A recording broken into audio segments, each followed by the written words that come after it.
dalam kesempatan ini kami akan berbagi tentang bagaimana mengoperasikan aplikasi akuntansi mulai dari awal setting perusahaan hingga sampai ke laporan keuangan. Yang pertama kita masuk dulu, ya, kita ambil contoh. Di sini adalah usaha jasa, ya, penggunanya adalah admin. Kata kuncinya kita masukkan.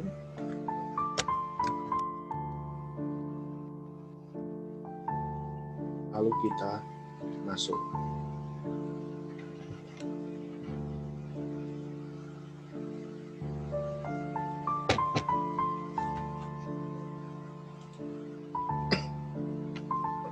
Selanjutnya langkah awal yang kita lakukan adalah mengatur preferensinya. Ini untuk memudahkan kita belajar. Yang pertama, ini temanya yang default, kita gantikan pas biar sama-sama menggunakan kanvas untuk belajar. Terus yang kedua adalah format. Nah, kita pakai yang DDMY, date, month, and year, sesuai dengan Indonesia atau format Indonesia. Nah, tentang report atau default report destination ini kita bisa pilih apakah pakai PDF maupun pakai Excel. Jadi laporan nanti itu bisa milih hasilnya PDF maupun Excel. Untuk bahasa kita pilih Indonesia, lalu kita simpan.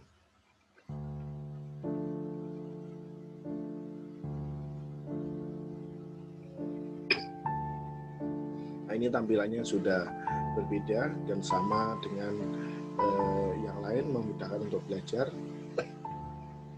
Selanjutnya kita belajar tentang membuat tahun fiskal.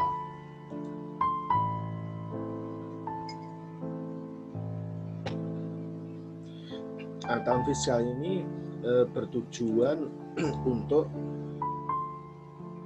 tahun di mana kita menginput sebuah transaksi dan laporan keuangan. Nah, memang biasanya ada yang menggunakan tahunan di awal 1 Januari sampai di akhir Desember. Nah, misalnya kalau kita mau bikin laporan keuangan 2018, kita tinggal buat akunnya. Bisa sampai tahun 2020. Nah, kita sudah buat tahun fiskal 2017, 2018, 19 sampai 20. Ini fungsinya kalau kita mau bikin laporan tahun 2019, karena kita belum punya laporan, kita bisa masuk ke tahun fiskal 2019.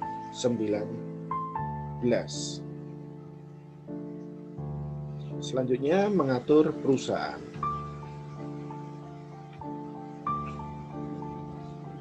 Ini perusahaan perlu kita atur. Nah, di sini masih kosong. Bisa kita isi misalnya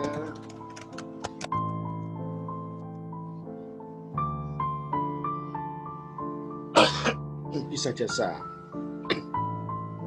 nama perusahaannya nanti yang muncul dalam laporan. Kalau BUMDes silakan BUMDes, kalau UKM silakan UKM, PT silakan PT. Ini contoh alamatnya kiri, bisa silakan diisi alamat sesuai dengan perusahaan Anda. Ini diisi ke kiri, nomor telepon misalnya,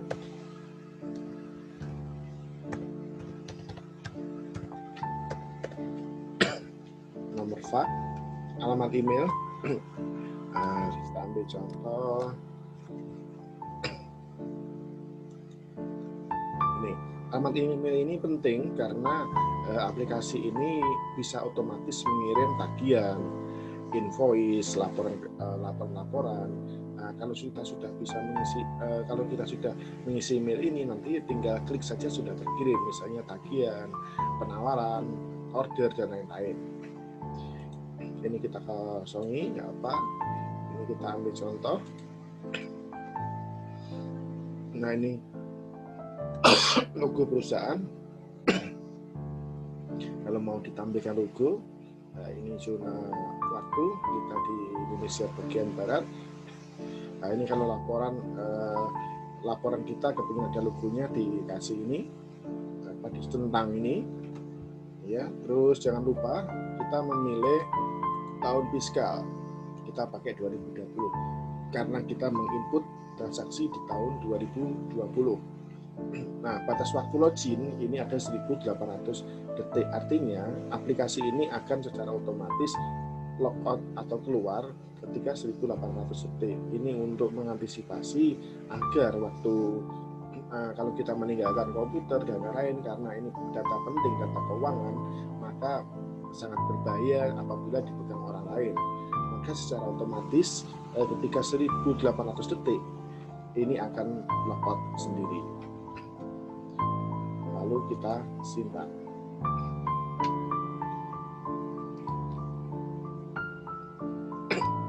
Nah, setelah kita mengatur perusahaan, kita perlu mengatur yang namanya akun.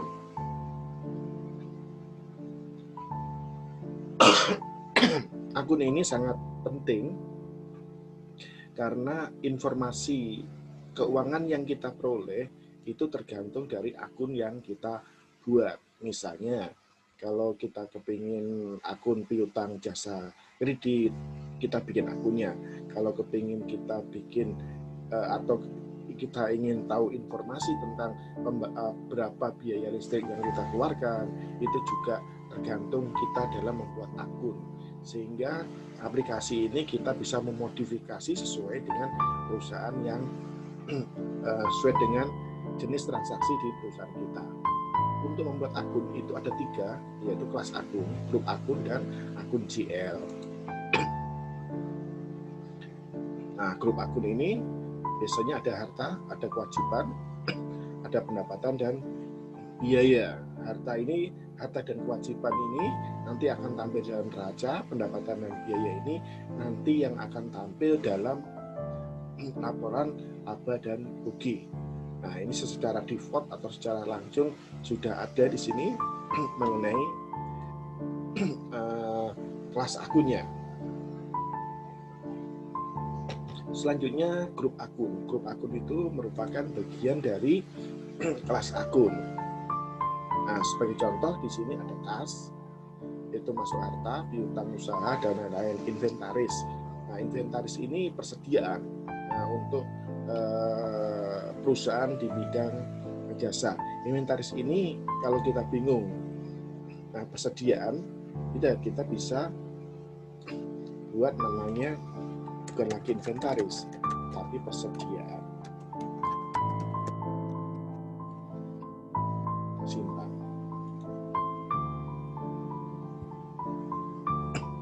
Nah, jadi selanjutnya setelah grup akun itu ada akun GL. Nah, akun GL ini fitur atau fasilitas untuk kita mendesain akun sesuai dengan perusahaan kita. Ya, ambil contoh, ini ada kas, ya, kas IDR.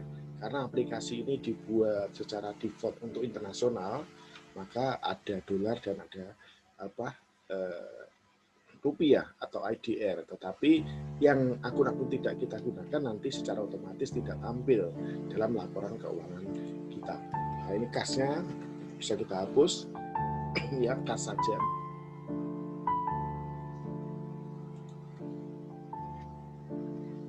Ya, misalnya untuk tabungan, ya, di sini ada Bank IDR, kita bisa ganti dengan tabungan.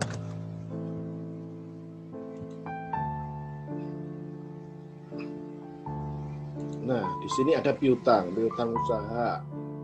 Nah, misalnya kita kepingin menambahkan piutang kredit karena kita mempunyai usaha di bidang jasa kredit.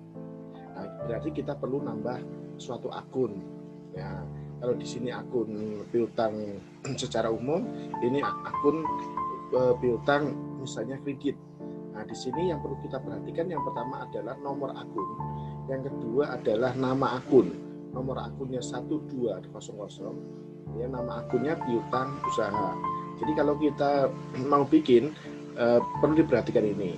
Jadi kalau di sini 1200 namanya piutang usaha, kita mau bikin di bawahnya ya misalnya piutang jasa kredit, kita perlu menambahkan yang pertama adalah nomor akun dan nama akun. Kalau di sini 200, kita bikin 210.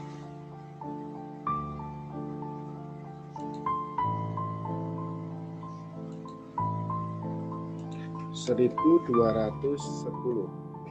Kita kasih nama akun misalnya piutang jasa kredit. Nah, jangan lupa grup akunnya masuk di piutang. Lalu kita buat akun. Nah, akun-akun ini sudah standar code of conduct-nya atau bagian akunnya sudah standar Indonesia. Nah, jadi kalau kita mau melaporkan keuangan, keberhasilan laporan keuangan itu apabila diterima oleh banyak pihak, sebagai contoh dengan pajak, inspektorat dan lain-lain. Itu jadi bagian akunnya itu sudah bisa dibaca sesuai dengan norma-norma akuntansi. Nah, setelah kita membuat akun-akun itu, kita bisa menginput transaksi di jurnal. Nah, kita ambil contoh aja, ini kita kalau modal, ya, ini ada modal awal. Ini kalau BUMDes, ya, perlu kita tambahi modal awal atau modal penyertaan desa.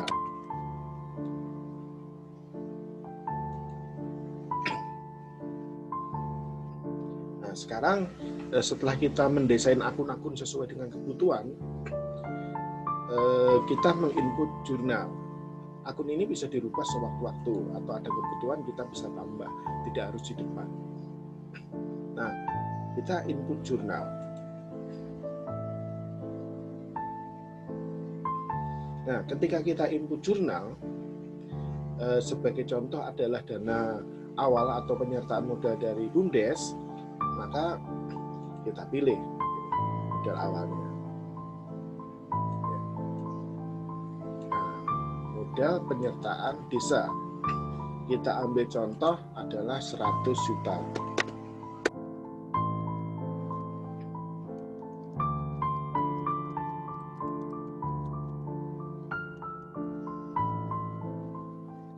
Di sini penyertaan modal dikredit karena desa mengeluarkan uangnya, ya. Nanti yang didapat adalah bank atau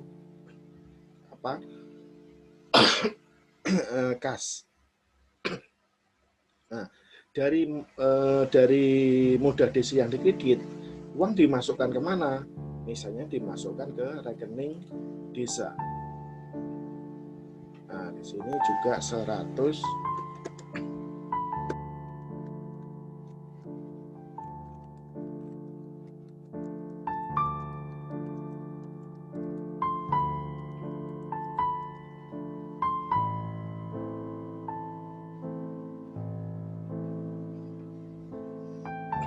Nah, ini harus imbang atau balance. Kalau tidak imbang, secara otomatis tidak mau ini aplikasinya karena tidak imbang. Ya, untuk memonya kita tulis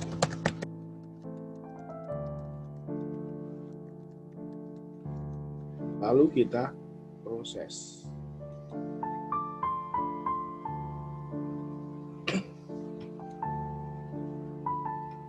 ini bisa kita tampilkan ya transaksinya.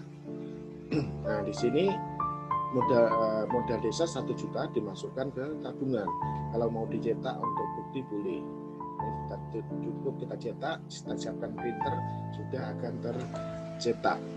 Nah, kalau mau menambahkan misalnya tambahan lampiran bukti, misalnya bukti slip transfer dari desa ke rekening BUMDes, itu bisa tambahkan lampiran di sini. Nah, nanti secara otomatis kita punya bukti fisik untuk laporan keuangan. Setiap transaksi bisa ditambahkan lampiran di sini. Nah, setelah masuk, ya kalau masih awal-awal perlu kita cek di neraca saldonya. Nah, ini bisa langsung di sini.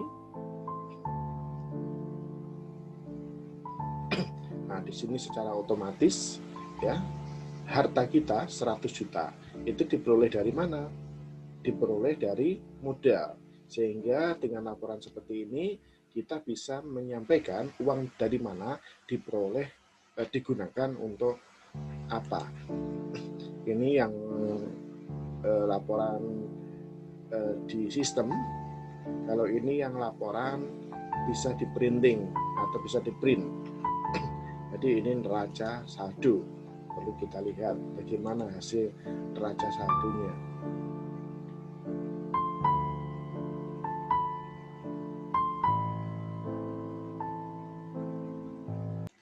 Nah, ini muncul neraca saldonya.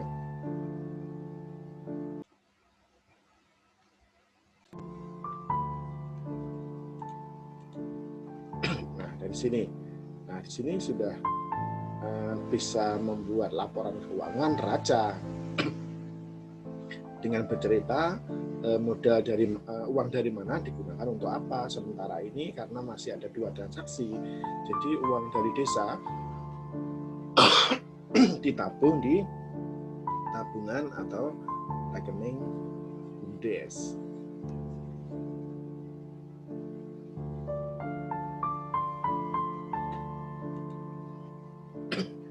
Nah, selanjutnya kalau kita mau transaksi, ya transaksi. Nah, kita punya uang di bank 100 juta, lalu kita ambil untuk menjadi kas yang kita gunakan sehari-hari. Berarti tabungan itu kita kredit misalnya 50 juta.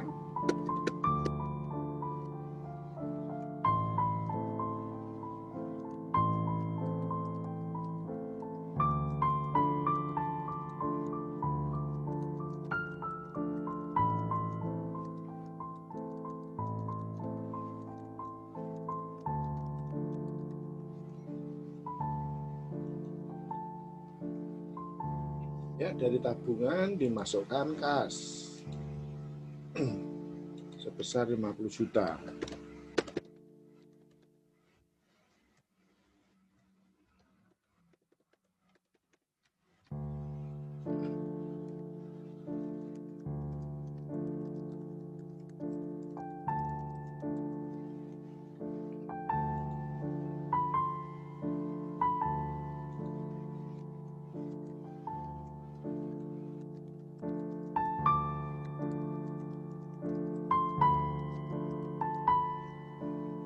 Jadi ini agar untuk menarik uang dari bank ke kas.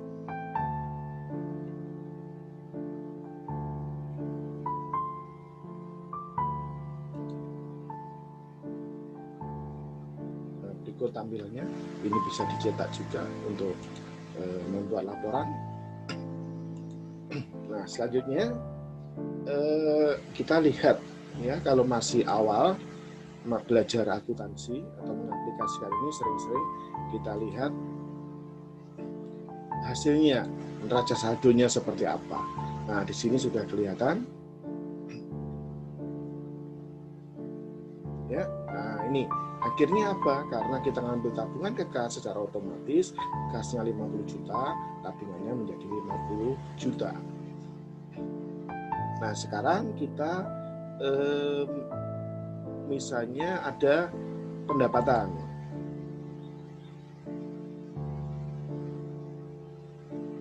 Kita input jurnal. Ya, kita misalnya ini contoh untuk agar kita bisa tahu caranya membuat laba rugi. Ya, yang tadi laporan neraca, contohnya seperti itu. Sekarang kita membuat laba rugi. Laba rugi itu berisi pendapatan dikurangi biaya. Kita ambil contoh pendapatan. Biasanya pendapatan penjualan. Nah, kita dapat pendapatan penjualan misalnya 10 juta.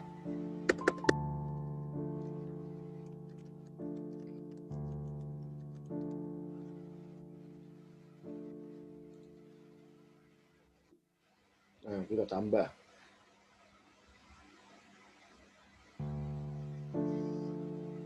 Misalnya pendapatan jasa kredit.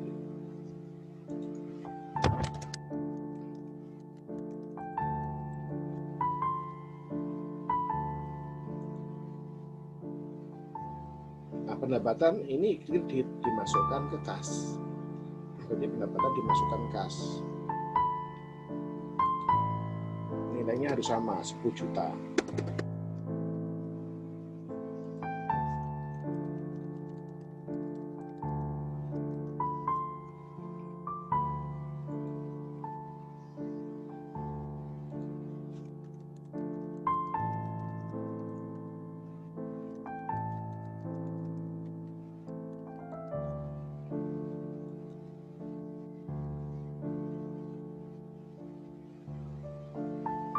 Profesional.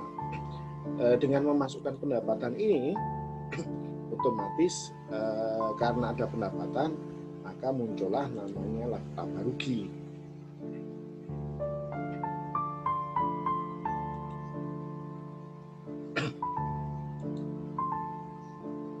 Nah, maaf ini masih neraca.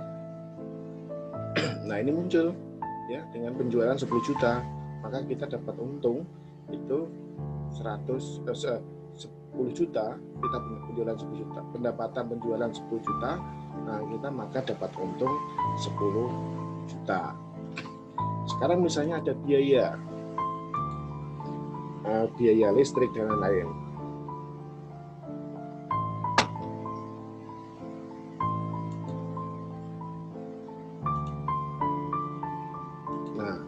Sebagai contoh, ada biaya administrasi, ya, misalnya 100.000.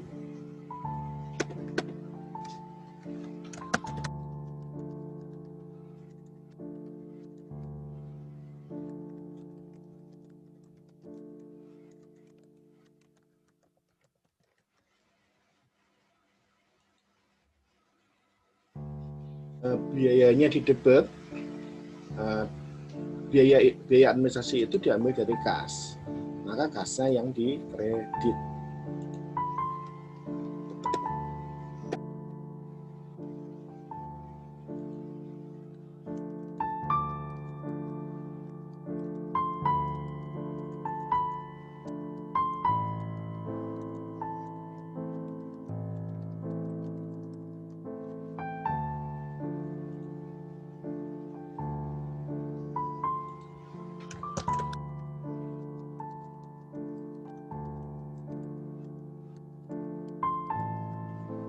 Kita proses.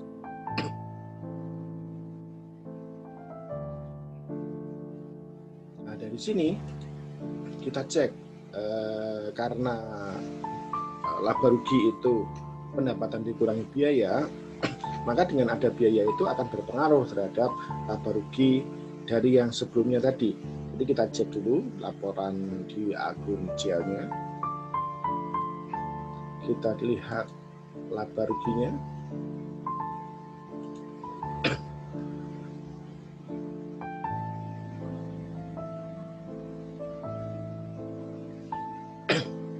Nah, di sini muncullah biaya administrasi 100.000 sehingga laba yang semula 10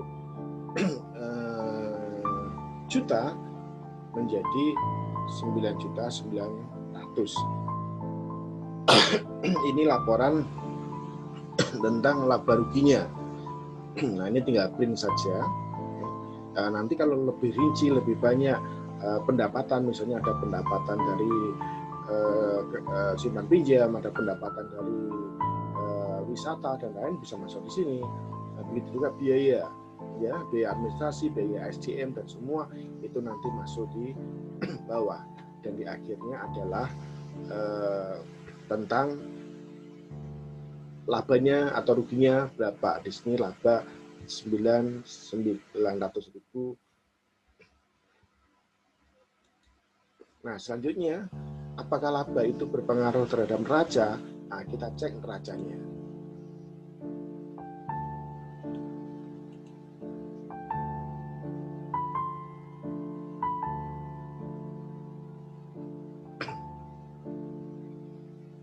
Nah, di sini, jadi di sini kelihatan, ya,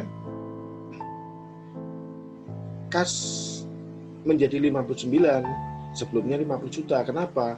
Karena ditambahi adanya ini, ditambahi dengan laba 9.900.000 sehingga otomatis masuk ke kas.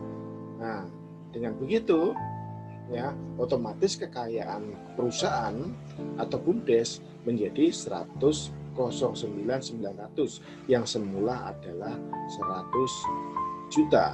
Sehingga dalam neraca ini bisa kita ceritakan, uang diperoleh dari modal desa 100 juta digunakan untuk kas tabungan dan operasional, ya, 100 juta sebelumnya, ditambah dengan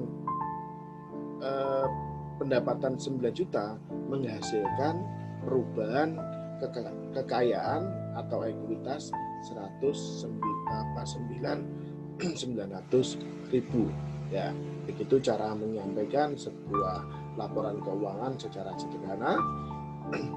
Dan ini tadi kita coba mulai, ya, dari bagaimana mengatur perusahaan sampai kita bisa membuat laporan keuangan. Oke, terima kasih dari kami, semoga bermanfaat dan menjadikan alat untuk membesarkan usaha, baik benefit manfaatnya maupun profit labanya. Terima kasih. Assalamualaikum warahmatullahi wabarakatuh.